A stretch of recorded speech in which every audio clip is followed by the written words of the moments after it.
Dear friends, I greatly appreciate the opportunity to be able to offer this presentation as part of the conference arranged by the Association for Baha'i Studies. Well, of course, I regret the circumstances that keep us apart. I would much rather have been together with you all. But nevertheless, my thanks go to all those friends who have contributed to making this virtual conference possible. My hope is that my comments will help to contribute to the deliberations and presentations that will be made in the coming days that are part of the conference. Now, of course, what I'm sharing with you are my own personal views, and so naturally you should take them for what they're worth and consider them in the light of your own thinking and studies.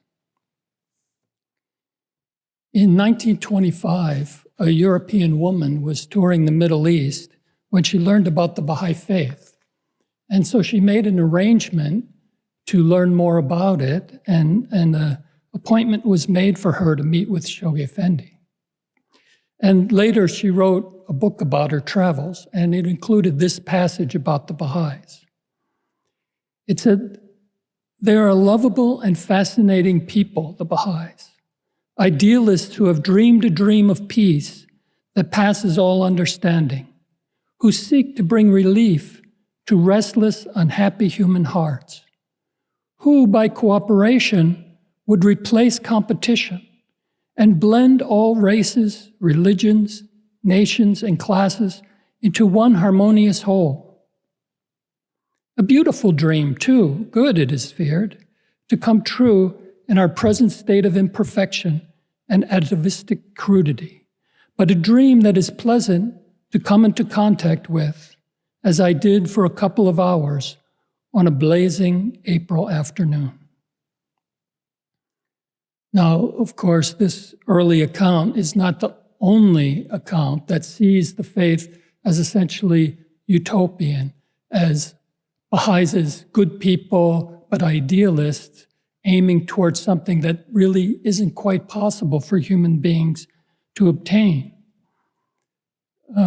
Of course, even in recent years, some people continue to see the Baha'is in this light, looking at perhaps our non-involvement in politics or their lack of familiarity with the faith, to believe that Baha'is are not really involved in the real problems facing humanity.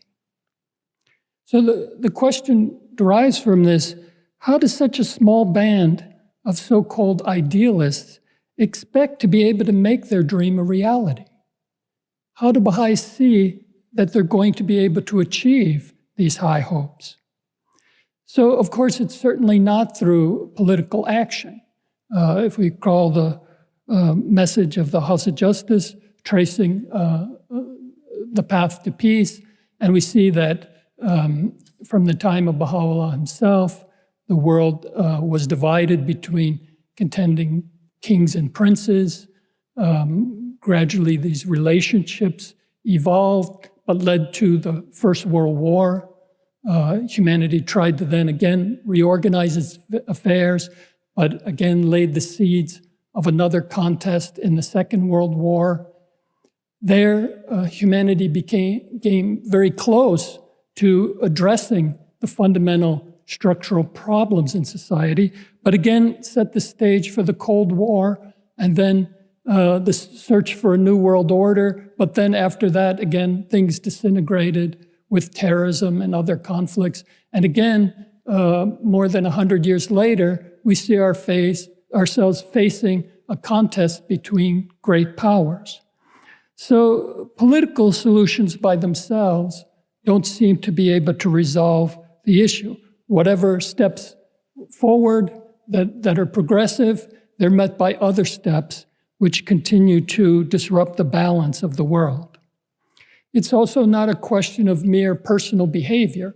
If people behaved in their personal lives as good people, then all of these problems would go away. As this astute observer noted, it wasn't just the ideals of the Baha'is that weren't practical. It was because of the behavior of human beings that made the realization of these ideals impossible. So it's the very purpose of the manifestation of God to come and transform the inner and outer life of humanity. This problem is essentially one of the moral order. Since the human race began, it's always struggled with certain kinds of questions. Who am I? What am I supposed to do? What ought human beings in general do? What kinds of actions are right and what kinds of actions are wrong? What constitutes a good life and a good society? What do I owe to other people? What's the nature of the sound relationships among human beings? And what form ought they to take? Questions like these have been around since the time of hunter-gatherer groups. These questions are essential to human existence. If that group of individuals answered these questions one way, they might not survive. If they answer another way, then their clan might flourish.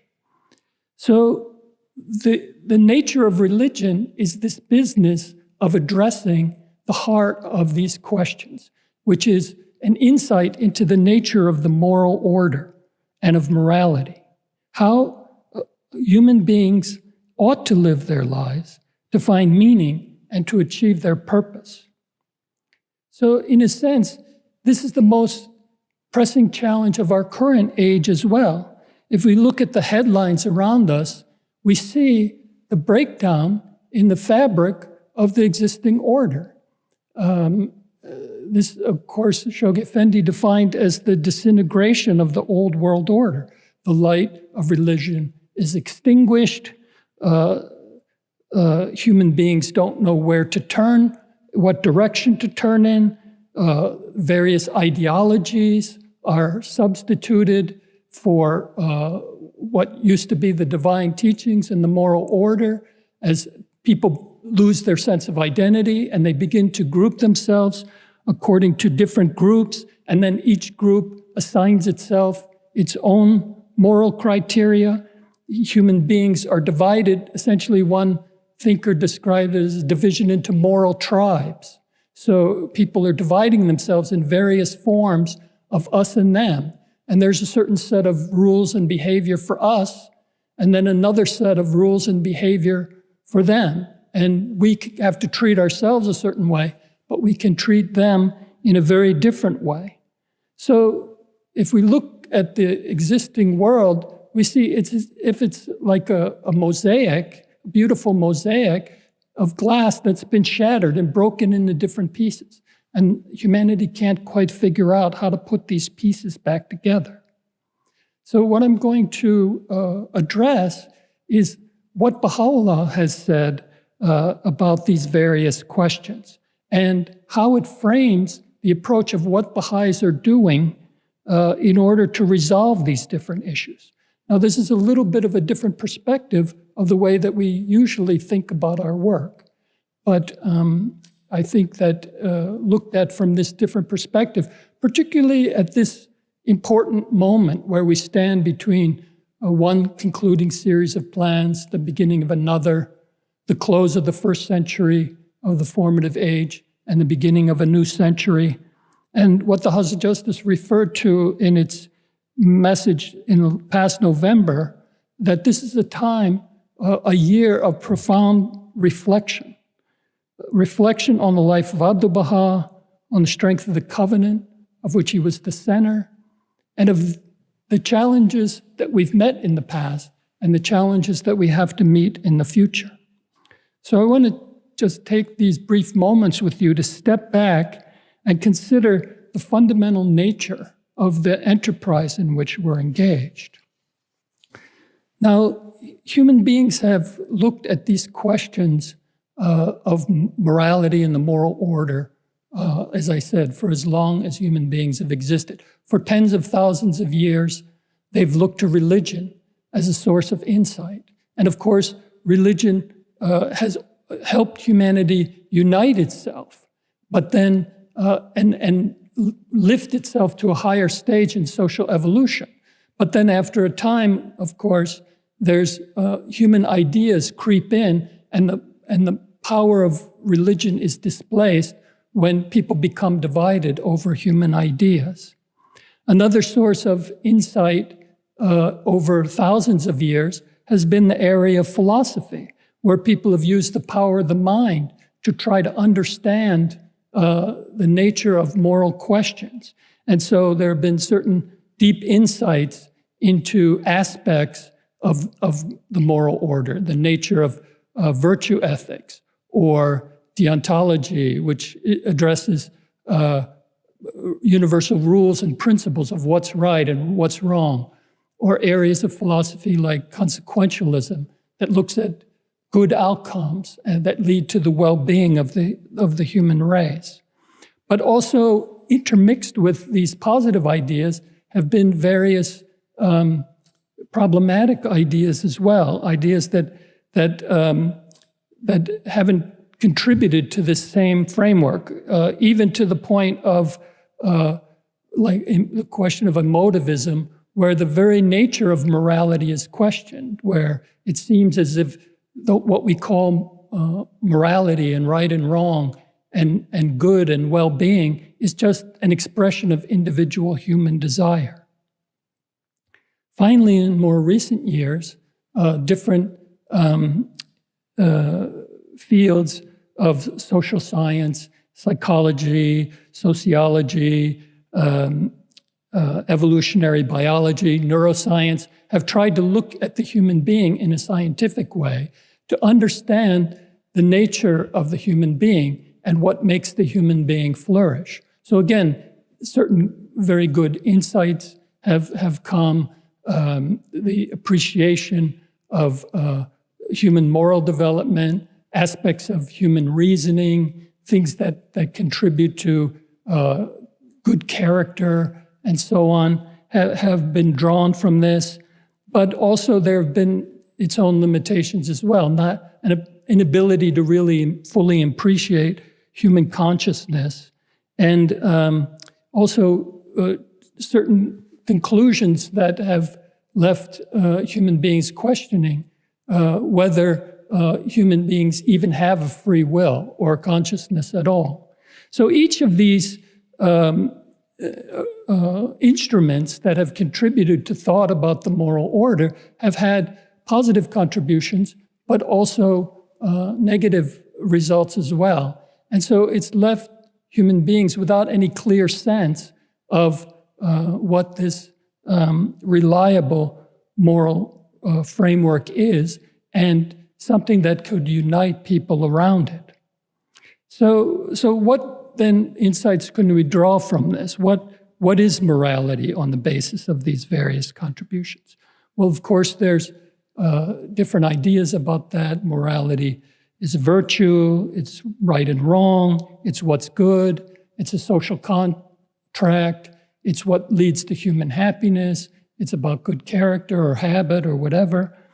But also, on the other side, there's a denial of these things and a belief that is reinforced that, well, there is really no reliable moral framework. Morals are what people say they are, and so human beings are essentially trapped in a struggle for existence. But perhaps the best conception of morality that we can draw from this concerns the nature of the relationships that place human beings in proper context with others and explains what is due to each. That is, what do we owe to one another, thereby bringing about the empirical results of human flourishing.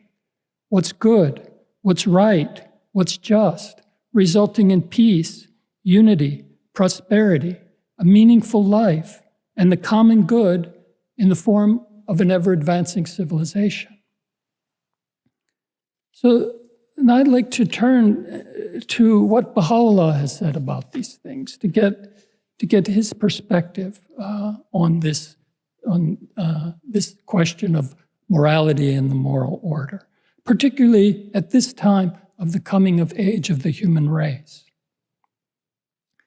So Baha'u'llah, of course, begins by describing the nature of the human being. The essential reality of the human being is the soul. Every human being is a soul, has a soul. And within that soul are certain God-given capabilities: a mind, a heart, a will, a power of agency, spiritual attributes, and a free conscience that is only responsible, only accountable to God. So with this human soul, God has given us these endowments with the expectation that we'll use them, that our purpose in being in this world is to express and cultivate these human endowments.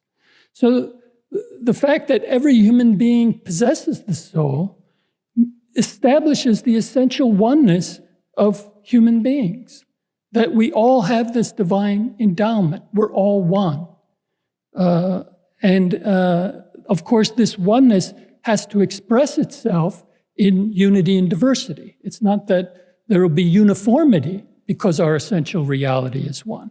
But what it means is there can't be any othering, that all these ways that human beings have divided themselves into us and them have to come to an end. And we have to recognize our essential oneness. Now, this essential oneness, again, is not a uniformity, but it's an equality of condition. It's a recognition that our endowments are the same. It doesn't mean that the portion that we received is identical. As Baha'u'llah says, for some, it's that portion might lie in the palm of a hand, or perhaps a cup full, or perhaps a gallon measure. But each of us has this identical condition that's formed by this identical potential endowment latent in our soul. The honor and distinction of the human being, Abdu'l-Baha describes it, because we all have this God-given endowment, we all have honor. But then we distinguish ourselves through what we do with this portion that we're given. So Abdu'l-Baha says the honor and distinction of the individual consists in this, that he among the world's multitudes should become a source of culture, of social good.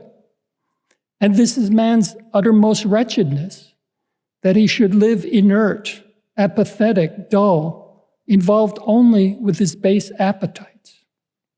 So this is the individual dimension of the human being. Then, of course, Baha'u'llah also describes this collective dimension. Human beings are not designed to live in this world by themselves. They're social beings. And so society then, the collective in which human beings live, is both an environment in which then these individual souls are nurtured and developed, and also a protagonist in its own right to carry forward certain ideas in the form of a just and ever-advancing civilization.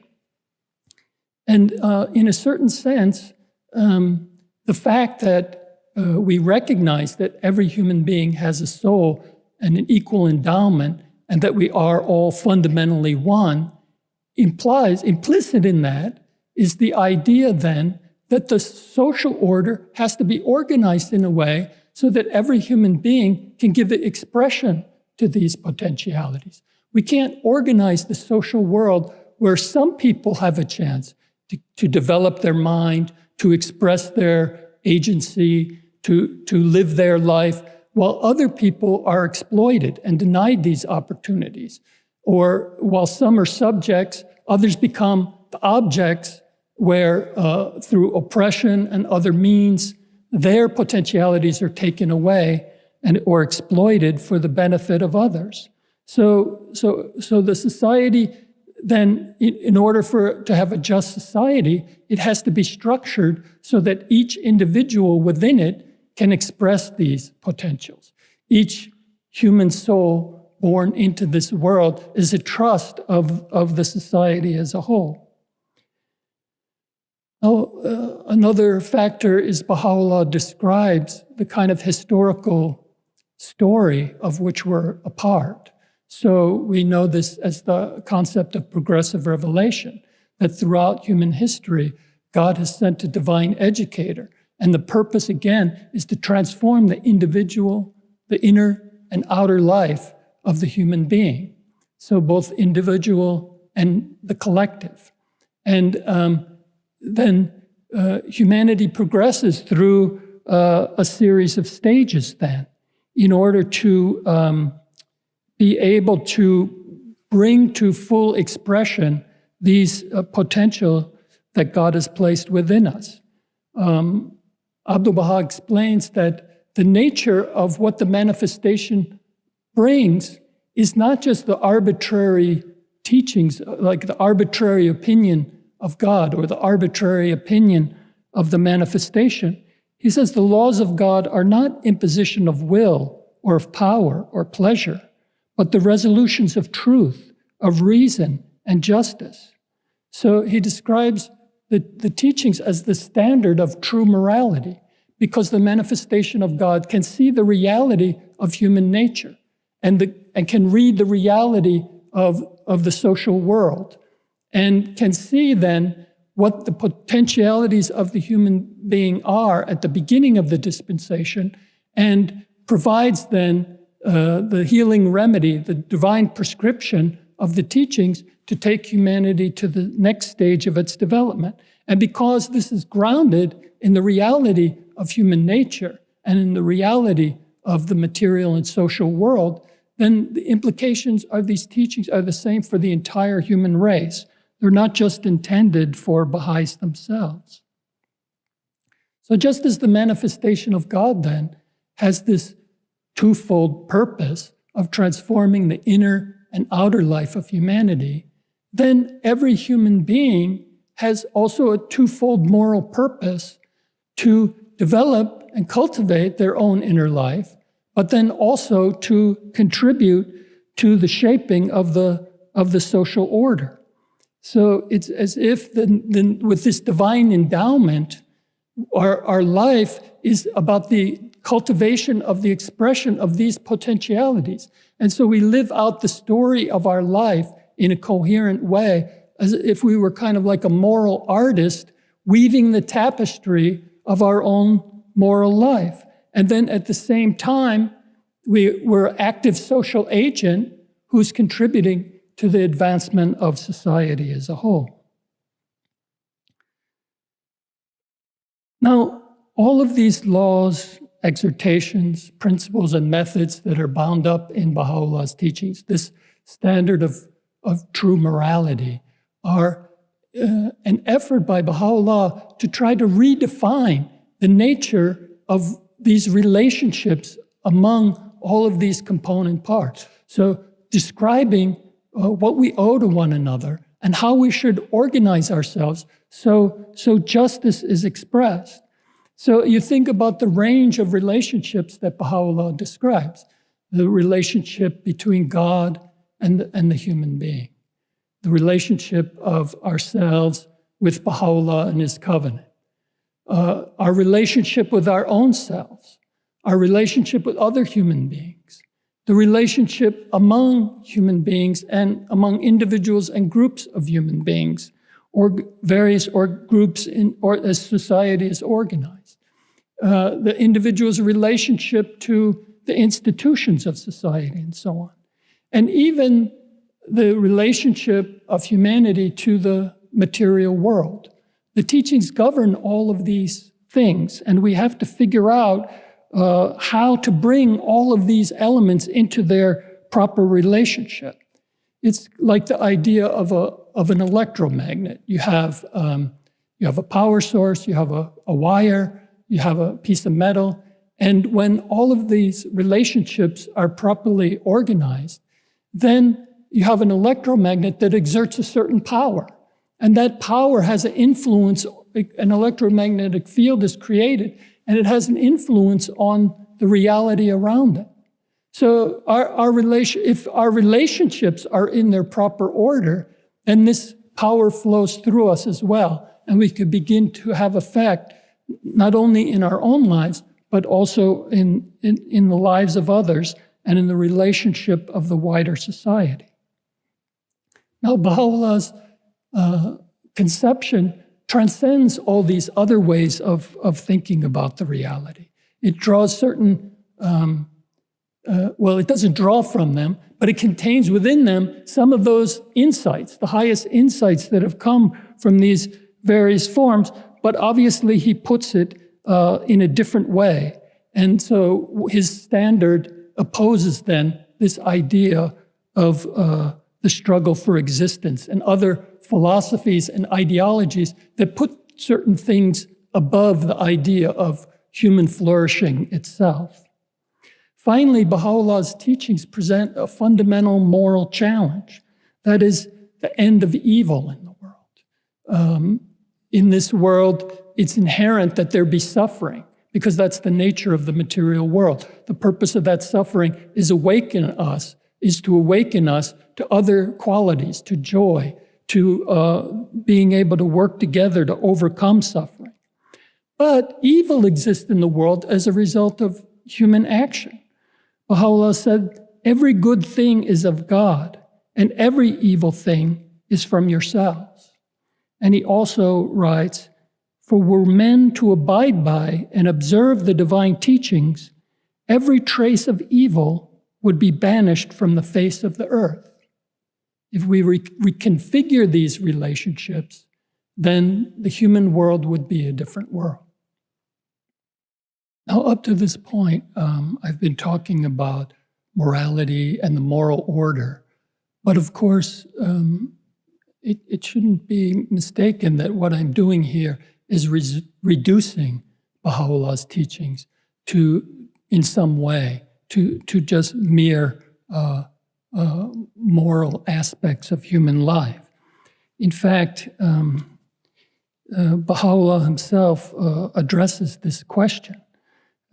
He said, think not that we have revealed unto you a mere code of laws. Nay, rather, we have unsealed the choice wine with the fingers of might and power.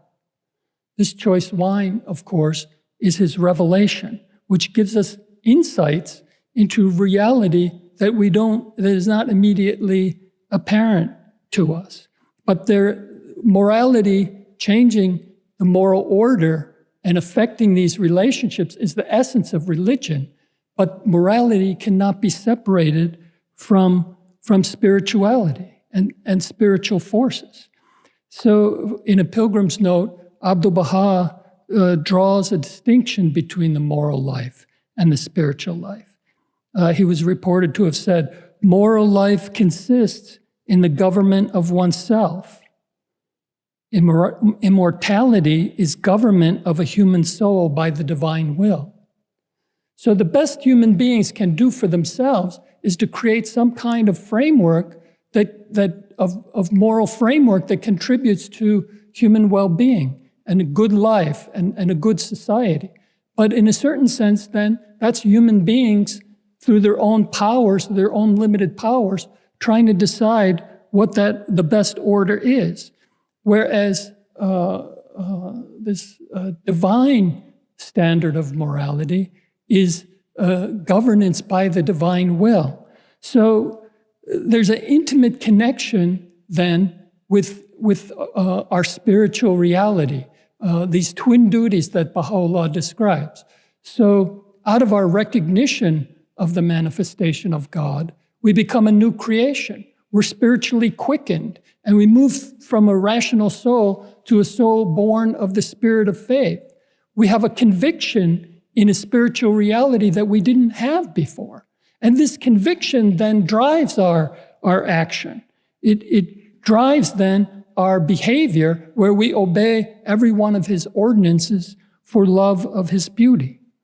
So the danger with one framework is that human beings begin to bend morality to their own desires, whereas what should be happening is human beings bend themselves to the moral order, and this spirituality gives us not only the driving force for wanting to do that, but then clarifies the proper framework that guides us. So this, in the faith, the idea of faith and belief cannot be separated from deeds. the association with this deep spiritual conviction then drives the beginning of new relationships with God and with ourselves and with others and with the world and with the institutions of society and so on. For Baha'is, spirituality and faith is a conscious conviction and action of responsible moral agents toward these right relationships. It's not confined just to correct private thoughts or correct knowledge or virtue and so on. So when we see that what Baha'u'llah has come to do, he's changing the nature of relationships between and the identity, in a certain sense, of individuals, communities, and institutions. So the institutions of society move from where they are to become a framework of a new world order. And society moves from a material-driven society to one that becomes an ever-advancing spiritual civilization. And human beings are recreated to become a new human race. Baha'u'llah said, "A race of men incomparable in character shall be raised up, which will cast the sleeve of holiness over all that hath been created from water and clay." So this idea of holiness is spiritual and moral excellence.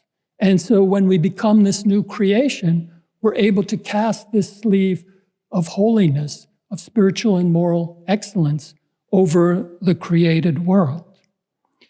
So that becomes then our purpose. Baha'u'llah didn't come just to make us mystic knowers. He came that we should become transformed, but then through that spiritual conviction, we should transform the world around us.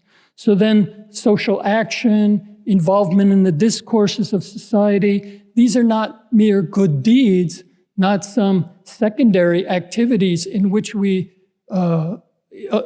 engage in because maybe they might be some aspect of the plan and so on, but they're intimately related to Baha'u'llah's plan for humanity. Our conviction has to be expressed in action in the world to change our lives and to change the world around us.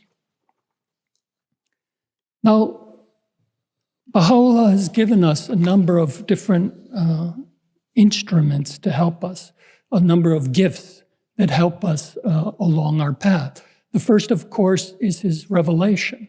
And in it are the various insights, the various concepts, the various practices we need in order to begin the process of changing these relationships, of establishing justice in the world.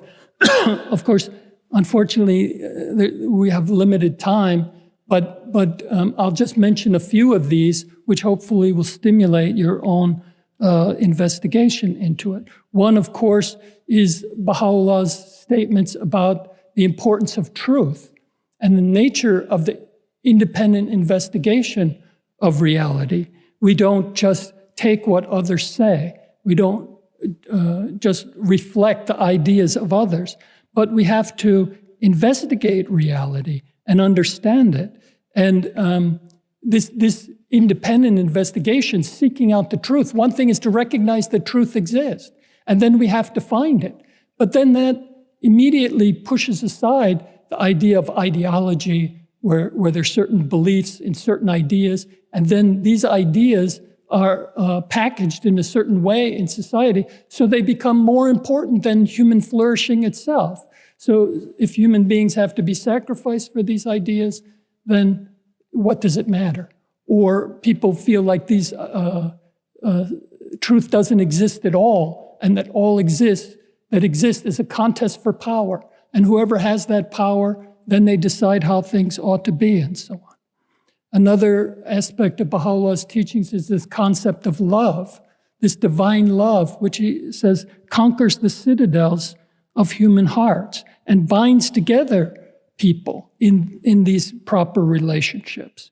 Baha'u'llah said, the beginning of religion is love for God and for his chosen ones. And its end is to manifest that love to his servants. Part of this division into us and them means that people won't listen to them. No matter what ideas come from somebody who's considered in the other camp, well, people won't listen to them because they're the other. They're not to be respected. But they will listen to somebody from within the us camp for advice and for guidance and so on. So this power of love has to be used to bind people together, to transcend these barriers in us and them. And then as human beings come together, they could begin to be drawn together in the search for solutions. Another aspect of what Baha'u'llah said is the idea of justice. He said justice is giving what is due. And this idea of justice as expressed in Baha'u'llah's teachings takes various forms. Justice is a virtue that has to be cultivated among the other virtues. Justice has to do with certain principles and rules and laws that guide, that provide a universal standard for human behavior. But justice is also associated with understanding the common good and what makes for a meaningful life and how human affairs should be organized to bring about human happiness, and so that divine justice is established on the face of the earth. Baha'u'llah also talks about the importance of speech, that speech seeks to have an influence, but that through one form of speech, you end up dividing people. Another form of speech can bring people together and unite them.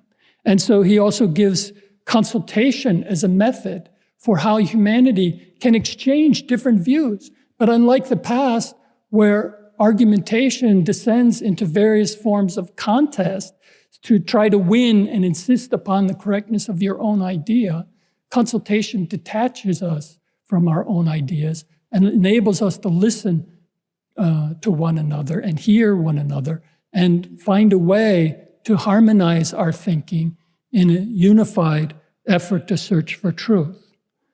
There are many, many other of these teachings. One important one, he talks about the idea of tolerance and righteousness for governing the affairs of human beings.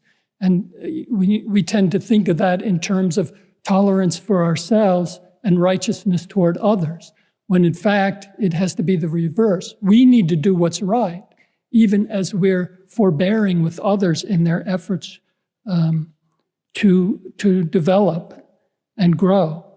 And finally, another important one is the idea of that these moral teachings are something that's real, something that's empirical. As Jesus said, religion is tested by whether or not it brings forth good fruits. A good tree brings forth good fruits, and a bad tree cannot bring forth good fruits.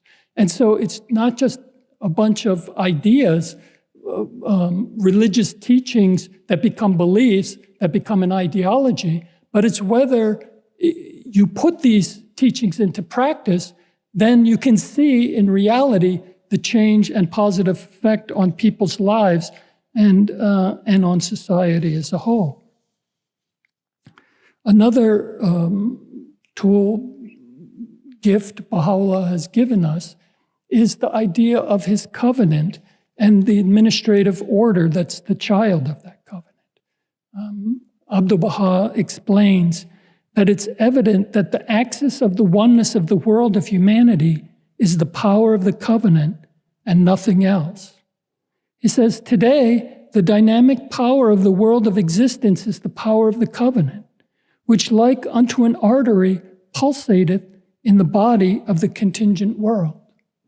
So Abdu'l-Baha is not describing what the covenant means to the Baha'is only, but the covenant has implications for the uniting of the entire world.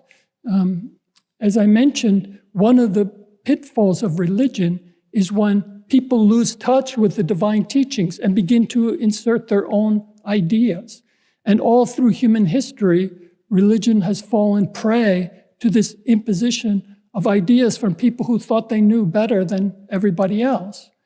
But Baha'u'llah established his covenant in order to give Baha'is a point to which they could turn.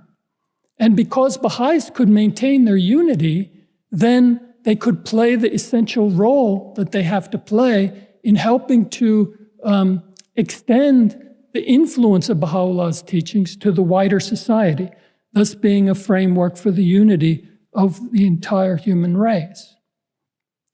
So Baha'u'llah has given us a very revolutionary system that harmonizes the relationships among individuals, communities, and institutions, that makes humanity one group, that puts an end for the first time in history to the concept of us and them. So it does this, first of all, by creating this center to whom we should all turn. First Abdu'l-Baha, then after Abdu'l-Baha's passing, he perpetuated the covenant in the form of the administrative order with the guardianship and the universal house of justice. So this gives the Baha'i world two authoritative centers to which it can turn: the book and with its interpreters, and the guidance of the universal house of justice. And Abdu'l-Baha captures this in his will and testament. He said, "Unto the most holy book everyone must turn, and all that is not expressly recorded therein must be referred to the universal house of justice.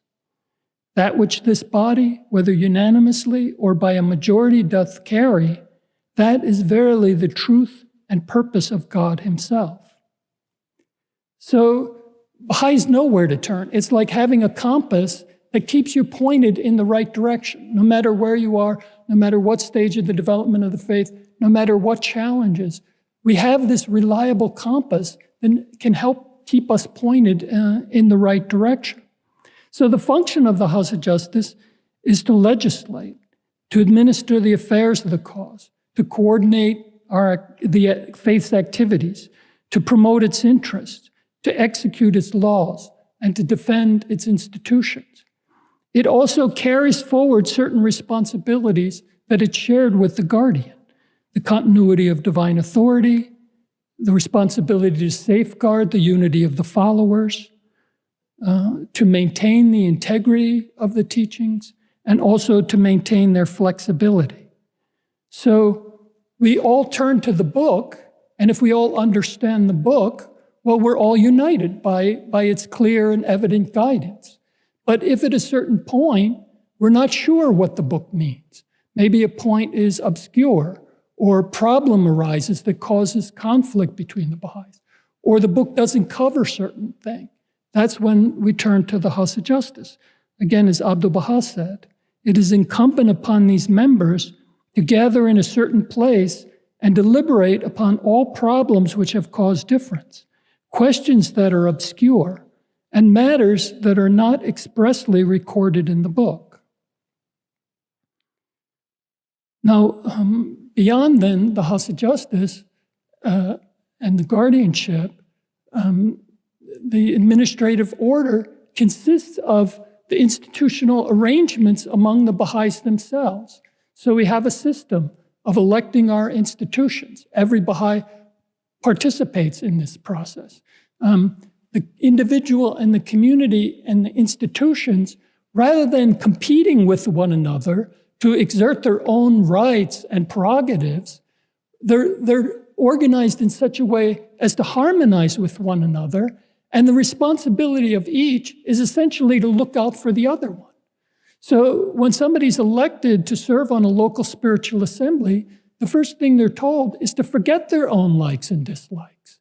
It's not like a mandate where now you have these certain interests and projects. Now that you're elected to the assembly, that gives you a platform for propagating these ideas. No, you have to forget those likes and dislikes and see what the needs of the community are and think about the empowerment of all the individuals and the well-being and flourishing of the community as a whole. These become your primary responsibility rather than these other pursuits that you were interested before. The individual has the responsibility to prepare themselves to be a good elector, but then also to support the local spiritual assembly. Even in cases we know in consultation, even if they feel that a mistake has been made, then still the individual supports the institution. It can share whatever concerns it might have directly to the institution, not fomenting that discord among other believers. But then it supports the institution. The entire community moves forward together to test its ideas in action. And then, if necessary, these steps can be revised. So the community is responsible for the individual and the institution. And the institution is concerned about the individual and the community's well-being. And the individual is responsible to ensure that there's a thriving community and a strongly supported institution. So unlike the relationships in society where there's a constant competition, a suspicion of authority, contest for power, Baha'u'llah has rearranged this in a system of support and mutual cultivation and strengthening. Now, what happens is then all of these components then are empowered in order to fulfill their responsibility rather than control. The covenant does not create a framework of restriction. It creates a framework of freedom. The decisions of the House of Justice are not intended to compel people into particular forms of action. Baha'u'llah doesn't want us to follow him blindly. What happens is when the House of Justice makes certain decisions to guide the community, it selects the next plans, for example, based on the current stage of the development of the organic development of the faith, the current needs of society. It frames in a particular plan what needs to be done at this time to help develop the faith to move to its next stage. Individuals then have to make a choice that as they think about these various coherent aspects of their life, what part will they play in contributing to the needs of the community at this particular stage of its development? So it's like the idea of air traffic control system. I mean, what we can do now, we have the freedom to fly any place in the world. And almost by magic, in a few hours, you can be on the other side of the world. But this freedom is not purchased through license. It doesn't mean everybody can do what they ought to do, what they want to do. It means that because there's a certain framework, because there's certain rules that administer the safety of airlines, because there's certain structures for how airlines can fly and where they can go, it means that then people are empowered to move seamlessly in every direction. So the human being is empowered through adherence to a proper framework. And the covenant is the axis of the oneness of humanity because it preserves the unity and the integrity of the faith and ensures that it can do the job that Baha'u'llah designed it to do. And it prevents it from being disrupted by individuals who are convinced that only their understanding of the faith is correct, or the belief in any aspect of the work of the community is correct. And they try then to impose their ideas on others. The faith is protected from that. Finally, friends, there's this precious gift that Baha'u'llah gave us, which is his son, Abdu'l-Baha. And not only Abdu'l-Baha is the center of the covenant, but also the example of Abdu'l-Baha as the way that we have to strive to translate Baha'u'llah's teachings into reality. So Abdu'l-Baha is this embodiment of every Baha'i ideal. He's the perfect exemplar that we have to follow.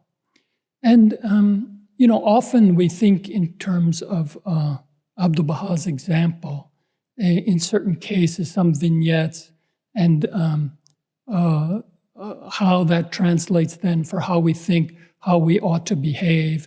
And of course, that's a powerful idea in its own right. But I like to think just a little bit differently then about Abdu'l-Baha's example. And of course, I'm completely inadequate to be able to do it. But I just offer some of my own thoughts for your consideration.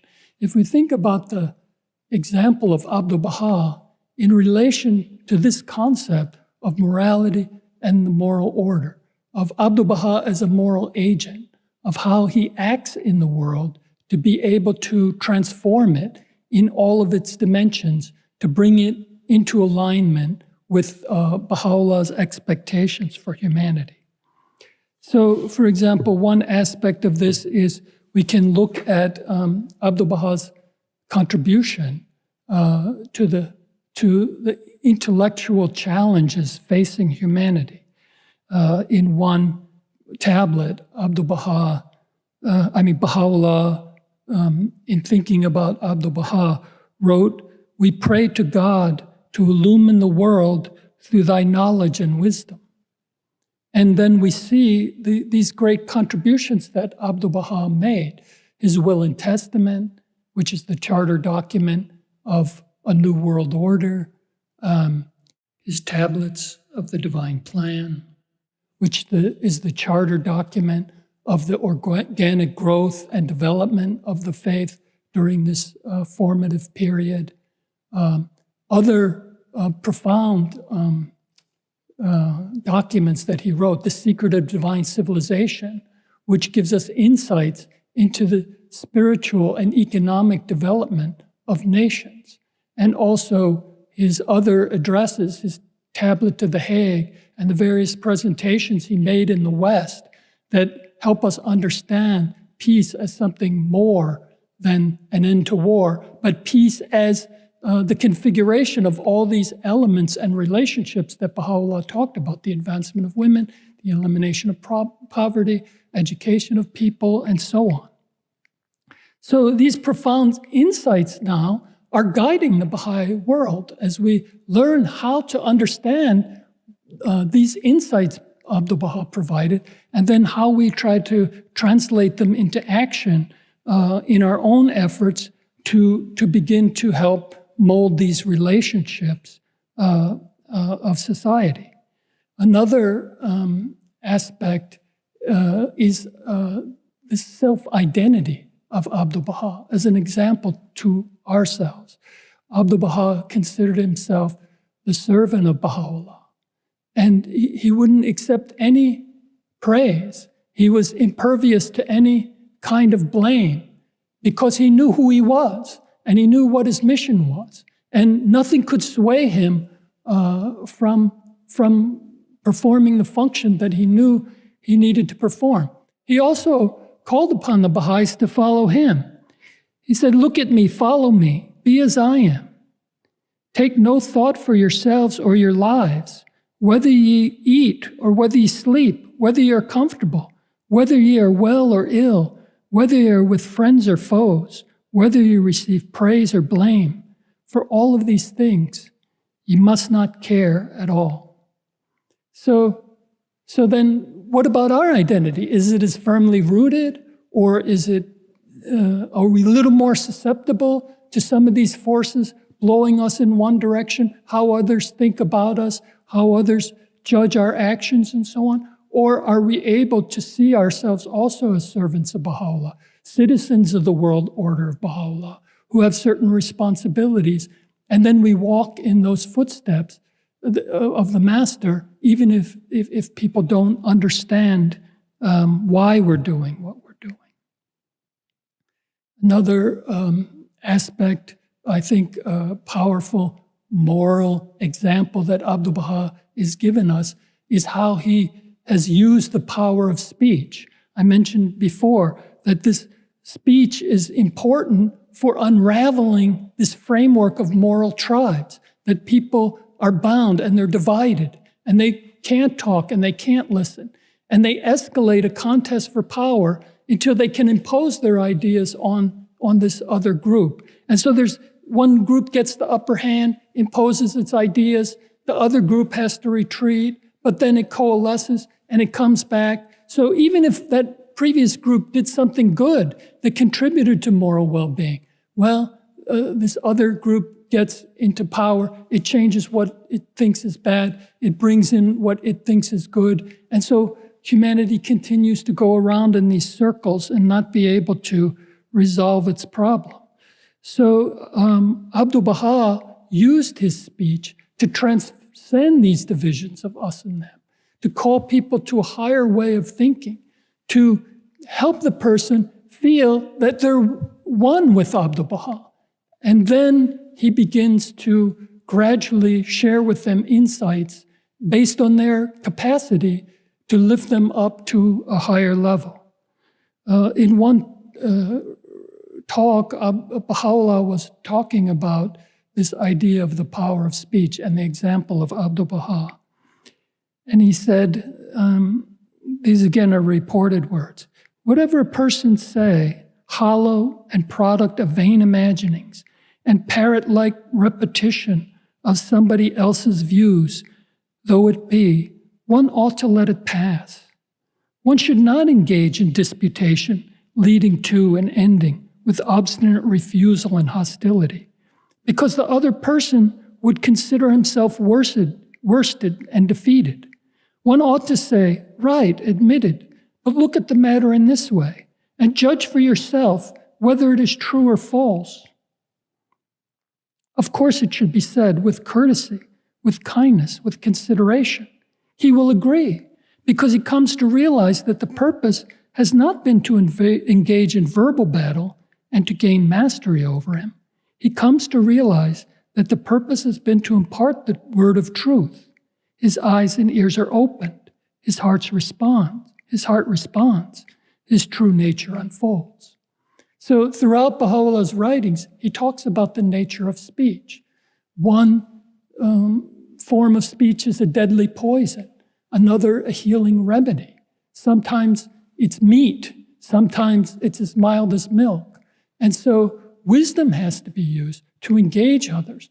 Baha'is have to develop a capacity for moral persuasion. This changing of the relationships of the world is not going to be done by the Baha'is alone. Every nation and every people will have to participate, but only if they can be empowered to see their part in it, and only if they can leave behind these habits of division and prejudice and contention that divides the human race. For example, you see with this use of language in relationship to issues of race now in North America, and people have divided themselves. And they use language in such a way as to contend with one another and exert power over one another. With race itself, there's a kind of an enervating paradox at the heart of it. On the one hand, if you say science says that there are no races, there's just the human race, therefore I'm colorblind, I don't see color. On the one hand, it's true that there is no spiritual or biological foundation to race, but the reality is that there is a social reality to race that human beings have constructed. And to say that you're colorblind means that you can't see the injustices that exist because of prejudice, and because you can't see them, there's nothing that you can do about it. On the opposite extreme, to say that there are different races, all humanity is divided into these different categories. If you're in this category, the way to think and the way to behave is thus and so, then you're actually inadvertently buying into the framework, the unjust framework that has divided humanity. And then you perpetuate that scheme and force others into the same boxes generation after generation. Of course, the solution to it is the insight from the Baha'i teachings that talk first about our oneness, that we're all one, but then about the expression of that oneness in a unity in diversity that sees the value of different peoples, different cultures, and the unique contribution that each has to play in the part of coming together and building an ever-advancing civilization. So the House of Justice, when it wrote last year to the Baha'is in the United States, warned them that they can't merely draw from this language in the wider society, because they end up perpetuating the same divisions that are happening in the wider society. If you go, oftentimes you look at the internet, you see a story, you see an article, then you start reading the comments under that article. What you see are people essentially parroting ideas that have already been developed by these different moral tribes. So it's just a kind of almost a blind repetition of the same talking points over and over and over again, even to the point of some ideas that are not even true. So humanity becomes trapped. I'm on this team. I'm in this moral tribe. Therefore, I think like this. Therefore, I act like that. And therefore, my action toward that other tribe is justified. I'm doing it for the good of humanity and so on. So Baha'is, if we just get caught up in that same thing, if we're parroting those same ideas, if we're not able to take the conversation as it is, analyze it in light of Baha'u'llah's teachings, and elevate it, then our speech won't be effective. We'll just be perpetuating the same divisions that already exist in society, rather than, like Abdu'l-Baha, transcending them and resolving these differences. I want to give one more example of this Abdu'l-Baha's power of thought that helps us transcend the existing framework in the world, the moral framework in the world.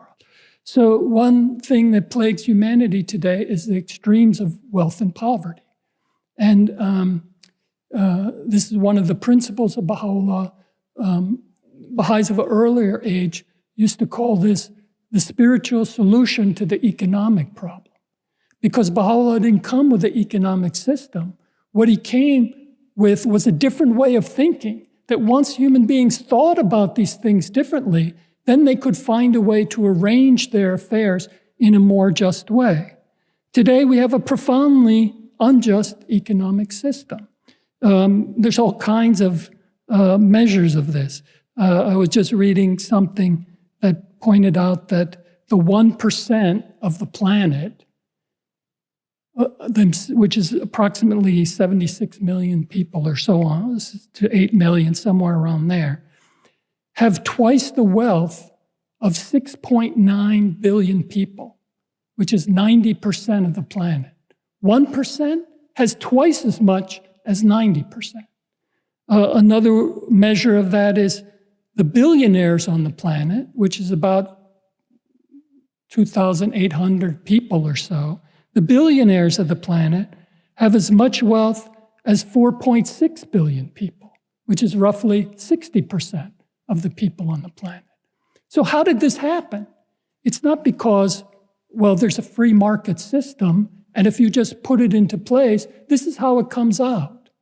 No, we actually created this system. Because of what we believe, because of what we value, we created a system like this, and now the results, the fruits of this system is this, a profoundly unjust order. What happens on the level of individuals also happens on the level of nations. Some are profoundly wealthy, others are stuck in dire hardship, and so on. So the question becomes, how does this change?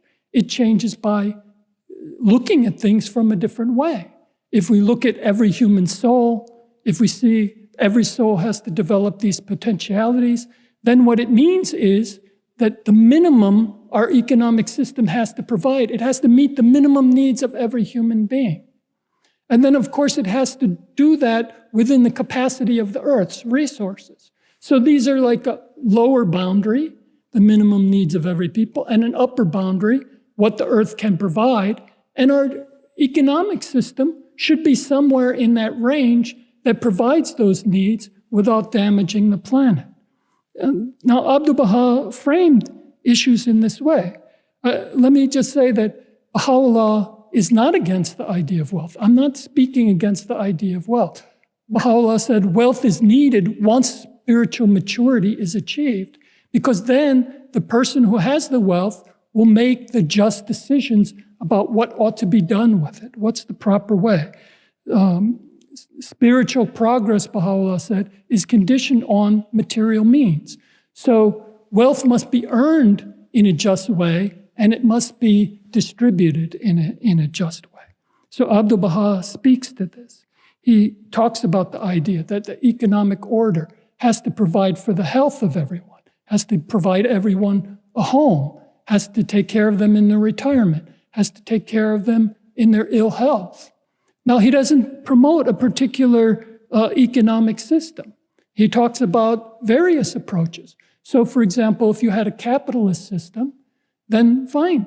The idea is, well, you have to pay your workers what they need to eat and live and take care of their health expenses and take care of their retirement. Maybe through profit sharing, maybe through the salaries you pay them. You pay them what they need in order to survive and to express this moral artistry so that they can live a full and flourishing and meaningful life. Or on the other hand, you could have a form of a socialist system where the government taxes the wealthy and then structures certain programs for health or for retirement or whatever. So again, that these human needs can be met. It's left to the individuals to decide how this structuring will take place. But it has to be spiritually, morally illumined individuals who then make just choices. This leads to making sure that, okay, it doesn't mean that the world will all be equal, that there will be equal outcomes.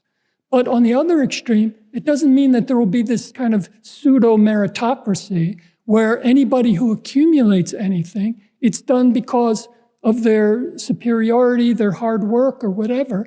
A few thousand people are not working harder than 90% of the people of the planet, and so on.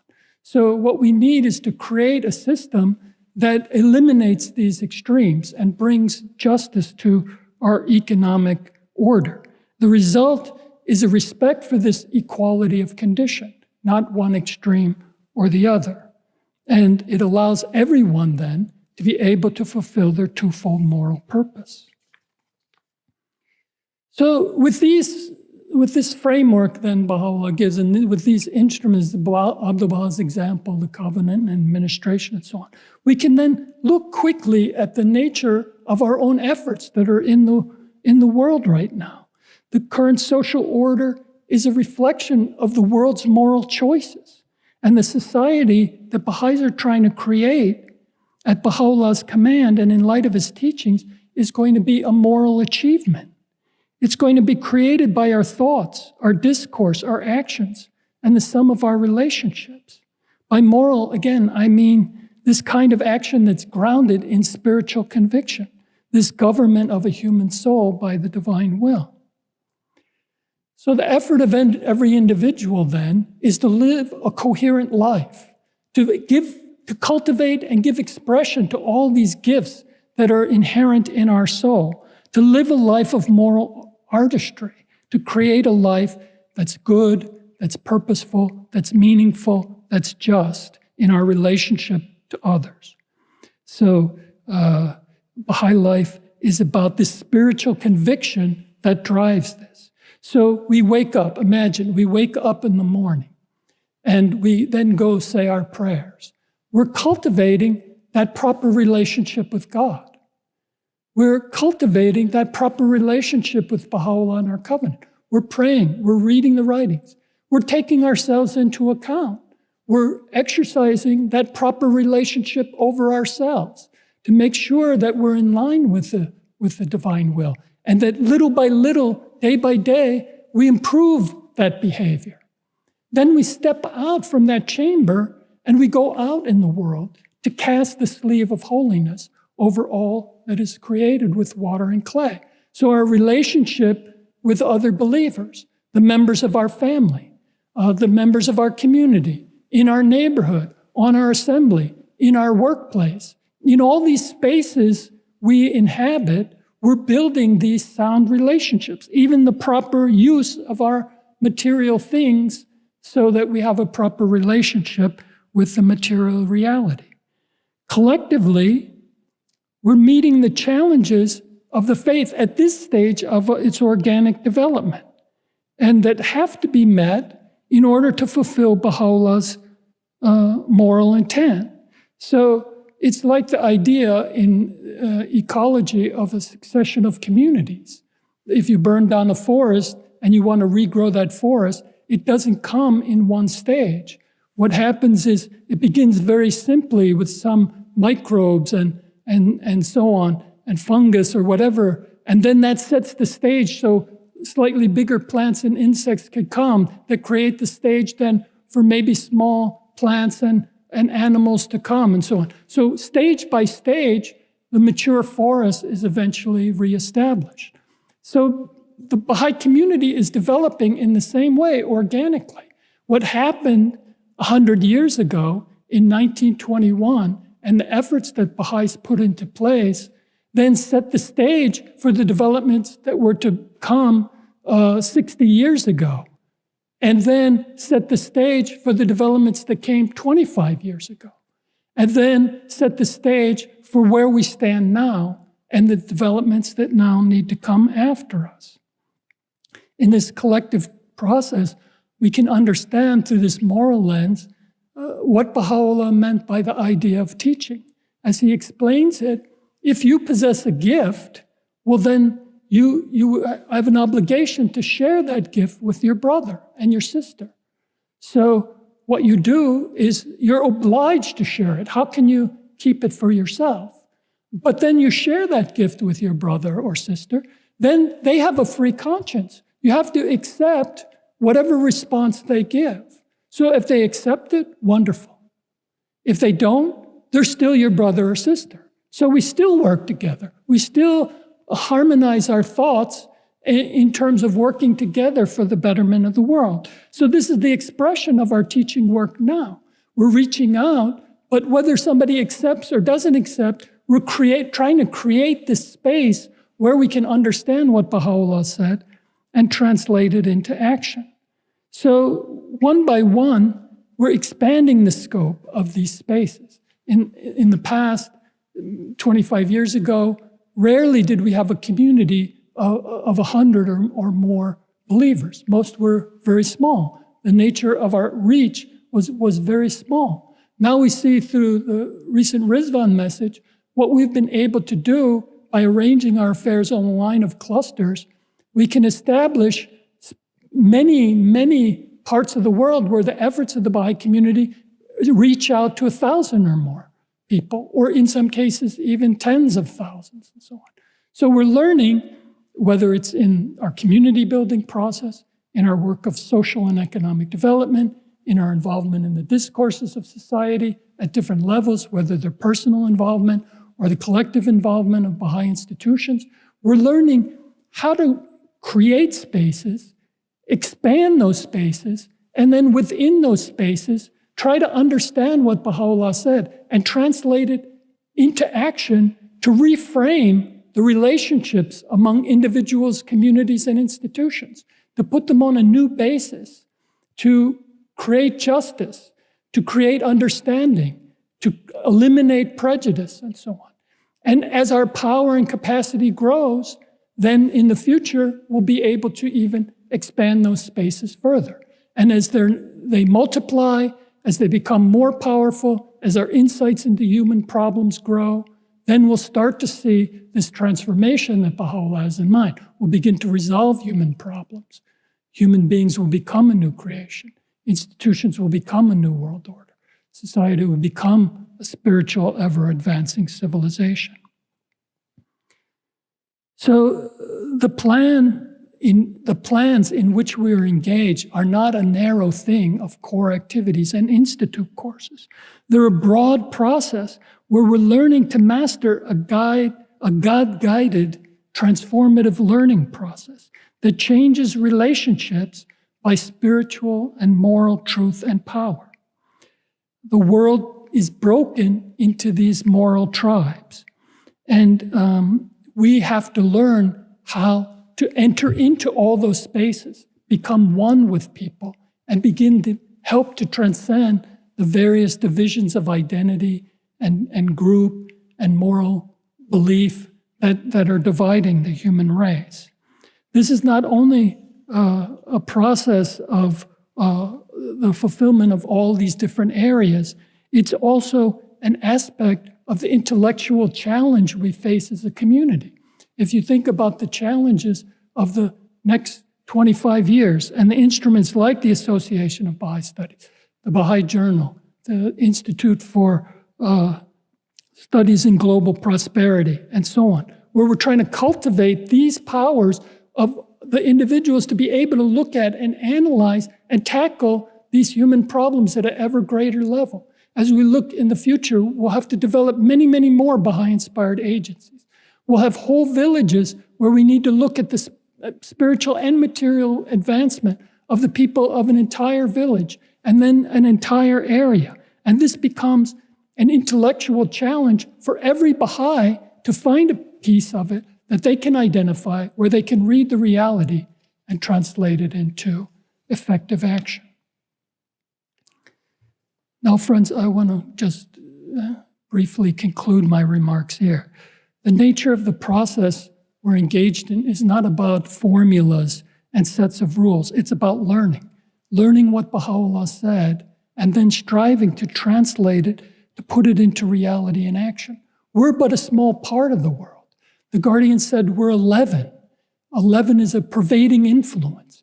We have to do what's right, and as we do that and gain that power of an electromagnet, we can begin to affect the alignment of others around us. There's no shortcut in trying to get where we're trying to go. We can't force others into proper alignment. They have freedom of conscience. There's no magic formula for dealing with it. It's about learning little by little, day by day, to translate what Baha'u'llah said into reality and action. So we have to strive to become protagonists of a change in the relationship of human beings toward one another and become co-creators of a new spiritual and moral order in the world of humanity. I want to leave you with these words of Abdu'l-Baha. You belong to the world of purity and are not content to live the life of the animal, spending your days eating, drinking, and sleeping. Your thoughts and ambitions are set to acquire human perfection. You live to do good and to bring happiness to others. The Heavenly Father gave the priceless gift of intelligence to man so that he might become a spiritual light, piercing the darkness of materiality and bringing goodness and truth into the world.